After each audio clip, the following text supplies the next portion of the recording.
आइए मेरे दोस्तों, आपका स्वागत है हमारे YouTube चैनल पर। सभी के मंगल की कामना करते हुए आइए रामचरितमानस की कुछ चौपाइयों का श्रवण करें। सभी के मंगल की कामना करते हुए आइए श्रवण करें सब। तुम्हारी कृपा कोई तो, तुम्हारी कृपा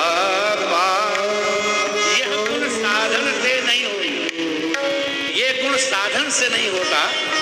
तुलसी ने बड़े बड़े कठिन श्लोकों का व्याख्यान सरल अर्धालियों में किया है। रहुगुणैत तपसा न याति न चेत जया निर्वपनात् गृहाद्वा न छंदसा नैव जलाग्नि सूर्यै बिना महत् पादर्तो विषेकम। हे रहुगण, जो तुम पूछना चाहते हो कि तपस्या से नहीं आता, ये यज्ञ से नहीं आता, ये घर छोड़ने से नहीं आता, ये तीर्थों में जाने से नहीं आता, ये अग्नि सूर्य और जल की उपासना करने से नहीं आता। बोले फिर कैसे आता है? बोले बिना महत् पादर्शोभिषेकम, महापुरुषों के चरणों की धूलि जब उठा के अपने मस्तक पर रखी जाती है तब ये गुण आता है। और इसीलिए तुलसी ने यद्यपि जो दोहा है आपका, श्री गुरु चरण सरोज रज निज मन मुकुर सुधारे वर्णौ रघुबर विमल यश जोदायक फल, यही वस्तुतः वो लिया गया है कहां से? अयोध्या कांड से। वस्तुतः दो दोहे नहीं थे हनुमान चालीसा में, लेकिन रामायण के अयोध्या कांड में तुलसी ने गुरुदेव के चरणों की उपासना की। ये अयोध्या कांड का दोहा है। श्री गुरु चरण सरोज रज निज मन मुकुर सुधार। कितना सुंदर है, रोज पढ़ते हैं, विचार करिए। मन माने होता है दर्पण, मुकुर माने क्या होता है? मुकुर, निज मुख मुकुर बिलो कहु जाई। अंग्रेजी वालों ने इसको चुरा लिया, मिरर कर दिया। शुद्ध शब्द है मुकुर। तो मन रूपी जो मुकुर माने शीशा है, इस शीशे को सुधारो। तो शीशा कैसे सुधारा जाएगा? क्या टेढ़ा मेढ़ा है जो सीधा किया जाएगा?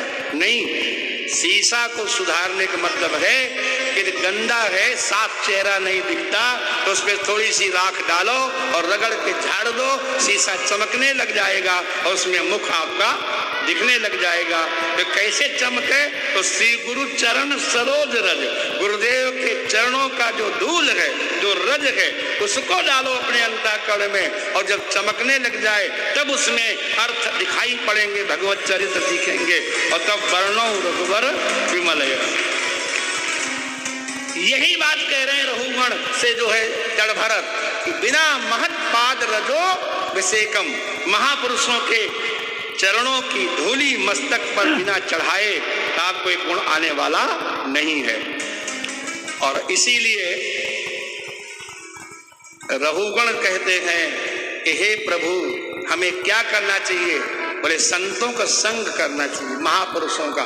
तो उसने प्रश्न किया, ये संत मिलते कहाँ हैं? पता बताओ। देखिए, पता लिखा है संतों का भागवत में।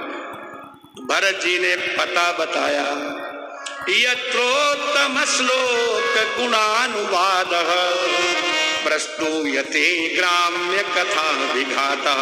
जिसके पास बैठने से संसार की चर्चा रुक जाए और भगवत चर्चा शुरू हो जाए, समझो यही संत है। राधे राधे। विभीषण ने हनुमान जी से पूछा कि आपका परिचय क्या है?